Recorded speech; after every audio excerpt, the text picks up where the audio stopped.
안녕하십니까. 행복가정경제연구소의 김남순 소장입니다. 오늘은 돈의 속성에 대해서 알아보려고 합니다. 이렇게 말씀드리면 여러분들은 돈? 그럼 내가 잘 아는데 아마 이렇게 많은 분들이 생각하실 겁니다. 하지만 그 돈의 속성에 담겨져 있는 정말 우리가 배워야 되는 지혜, 거기까지 혹시 알고 계십니까? 오늘 그 말씀을 여러분들에게 좀 나누려고 합니다. 자, 돈이 갖고 있는 속성 중에서는요, 불리기라는 속성과 나누기 그리고 빌리는 속성, 이 세 가지가 있습니다. 여러분들은 돈을 잘 불리시고 잘 나누고 잘 빌리고 계시겠죠? 하지만 이 속에 담겨 있는 지혜를 우리가 하나씩 한번 생각해 보도록 하겠습니다.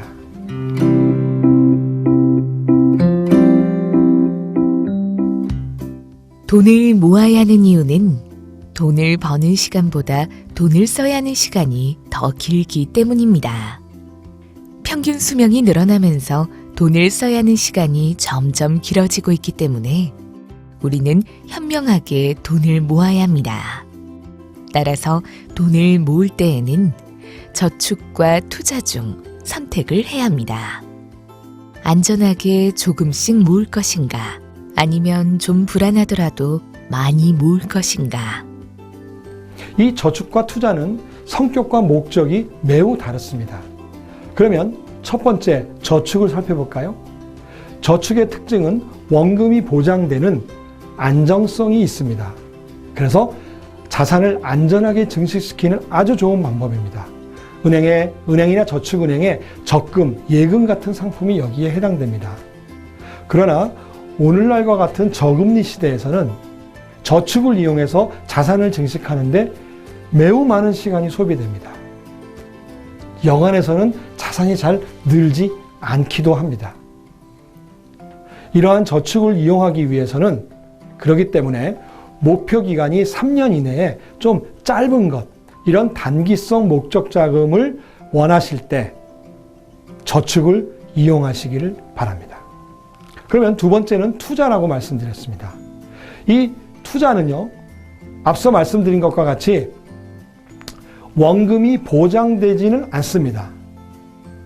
하지만 이 저축보다는 좀 더 높은 수익률을 우리가 얻을 수 있습니다. 그래서 우리는 이것을 기대 수익률이다, 이렇게 얘기합니다. 예를 들면 은행이나 증권회사에서 판매하고 있는 적리식 펀드, 매월 이렇게 적금처럼 부어가는 거죠. 그리고 일시로 맡기는 거치형 펀드, 이런 펀드 상품이나 기타 투자성 상품들이 이 투자에 해당된다고 하겠습니다. 여러분들의 재무 목표의 기간이 3년이 넘는 중장기 목적 자금을 모으시기 위하거나 이렇게 활용하기 위해서는 투자의 방법을 이용하시기를 바라겠습니다. 자, 그러면 여러분들은 이런 질문을 하시게 될 겁니다. 저축을 해야 됩니까? 투자를 해야 됩니까? 오늘날 같이 이런 저금리 시대에는 저축만 해서도 안 되고 그렇다고 투자만 해서도 안 됩니다. 저축과 투자를 골고루 하셔야 되는데 방법은 이렇습니다. 먼저 여러분들이 투자의 목표를 세우시기 바랍니다. 목표를 세우시면 거기에 따른 역으로 기간이 산출될 겁니다. 예를 들어서 우리 아이의 대학 등록금, 그러면 그것이 2년 남았는지 5년 남았는지 10년 남았는지 기간이 나올 겁니다. 그러면 그 기간에 따라서 제가 앞서 말씀드린 대로 3년 이내에는 저축에 관련된 상품, 3년이 넘는 것은 투자에 관련된 상품을 이용하시기를 바랍니다. 이렇게 저축과 투자를 잘 혼합해서 여러분들의 목표에 따라 하시기를 바라겠습니다.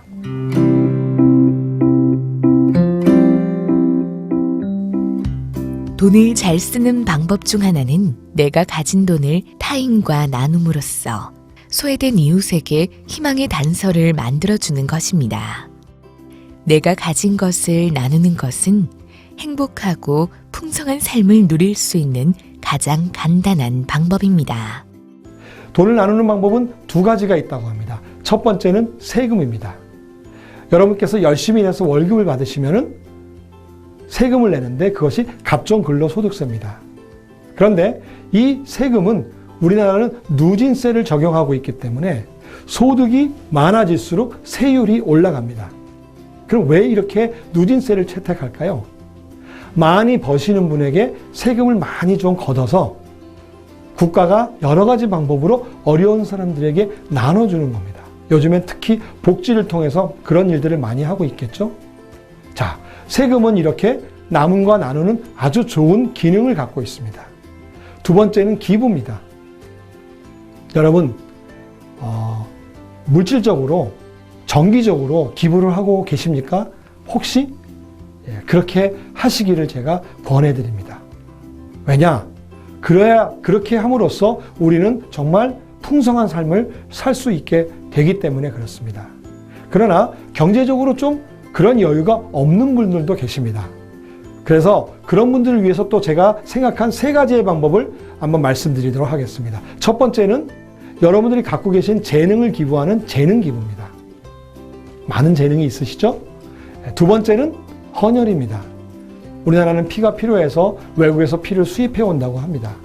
정기적으로 헌혈하는 것도 아주 좋은 기부 방법이라고 생각하고, 마지막으로는 장기 기증입니다.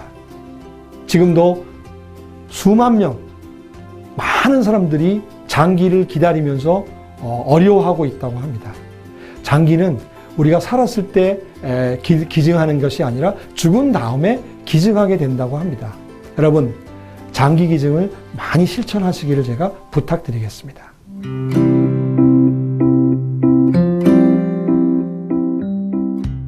필요한 돈을 빌리는 것은 마치 가려운 곳을 긁는 것과 같다. 탈무드에 나오는 말입니다. 사람은 가려우면 긁습니다. 처음에 긁으면 시원합니다. 하지만 잠시 후에는 더 가렵습니다. 더 세게 긁게 됩니다. 하지만 역시 더 가렵습니다. 마지막에는 피가 날 정도로 세게 긁게 됩니다. 돈을 빌리는 것도 이와 같습니다. 돈을 빌리면 당장은 시원합니다. 하지만 시간이 지나면 더 목마릅니다. 그리고 더 목마릅니다. 결국에는 우리는 빚의 멍에 때문에 우리는 너무나 힘든 삶을 살게 됩니다. 오늘날의 경제 환경은 돈을 굉장히 쉽게 빌리게 되어 있습니다. 여러분, 신용카드 어떻습니까? 너무 쉽지 않습니까? 할부금에 뭐든지 요새 3개월, 6개월, 12개월 할부를 해줍니다. 이거 전부 빚입니다. 우리 가정경제를 저해하는 가장 큰 속성이 바로 이 빌리기의 속성이라는 사실, 여러분들 꼭 기억하시기 바랍니다. 그러면 이와 같은 그 빚의 원인을 한번 제가 생각해 보니까, 쭉 찾아보니까 결국은 빚의 원인은 계획 없는 소비에서부터 출발한다는 것을 알게 됐습니다. 여러분, 우리가 뭔가 살 때 계획하지 않고 막 쓰다 보면, 또 충동 구매하다 보면 어떤 일이 생길까요? 빚을 지게 되겠죠. 그 빚이 빚을 낳고 더 많은 빚을 낳아서 결국은 우리가 멍해를 지게 되는 겁니다. 그러면 이 빚에 대한 근본적인 대책이 뭘까요? 기다리는 훈련입니다. 여러분, 뭘 사고 싶으십니까? 그러면 일단 카드나 할부로 사고 갚아가겠다, 이렇게 생각하는 거에 발상을 바꾸셔서 여러분들이 뭘 사고 싶으시면은 그 기간 동안에 내가 돈을 모아가는 겁니다. 이렇게 기다리는 훈련을 하다 보면 놀라운 일이 일어납니다. 3개월, 6개월 지나가다 보면 내가 그거 정말 필요했었나? 이런 생각이 듭니다. 여러분들의 자녀들이 뭘 사달라고 할 때, 좀 고가 물품을 사달라고 할 때도 마찬가지입니다. 예를 들면 노트북이라든지 기타 등등. 그럴 때 이렇게 얘기하시길 바랍니다. 그래, 아빠가 사줄 텐데 네가 반은 모아와. 일부러라도 그렇게 해야 됩니다. 그러면 이 아이가 그 필요한 것을 3개월, 6개월 모으다 보면은 어느 순간에 이런 생각이 들 때가 있습니다. 내가 이거 왜 필요하지? 왜 사달라 그랬지? 스스로 그것을 접을 때가 있을 수 있다는 겁니다. 아니, 그렇게 해서 돈을 모아왔으면 그 기간이 얼마나 소중하겠습니까? 이렇게 모아서 우리가 원하는 것을 산다면 우리는 필요 없는 소비를 하지 않게 되겠죠.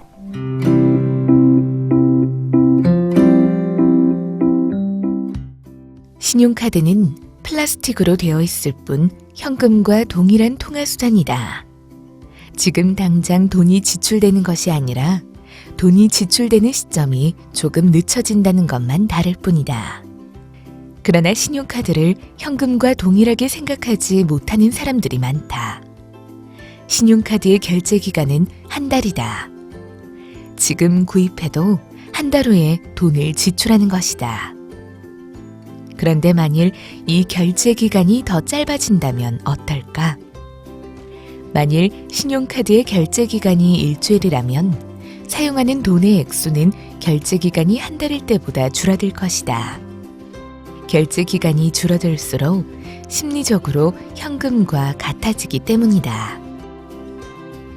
잘 쓰면 약이고 못 쓰면 독이라고 했다. 신용카드 역시 잘 쓰면 편리한 지급 수단이겠지만 잘못 쓰면 빚의 멍에에 갇히게 되는 위험한 형태의 돈이다. 물건을 구입하기 전 신용카드로 살 것인지 현금으로 살 것인지 먼저 생각해 보아야 할 것이다. AIG 회장 로버트 벤 모시가 이런 말을 했다고 합니다. 빚이 있으면 하기 싫은 일을 해야 하고 하고 싶은 일을 할 수가 없게 된다. 여러분 얼마나 마음에 와닿습니까? 참으로 공감되는 이야기라고 할 수 있겠습니다. 여러분 이 빌리기의 지혜를 여러분의 삶 속에 잘 적용하시기 바랍니다.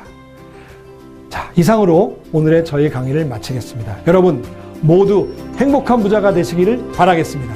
감사합니다.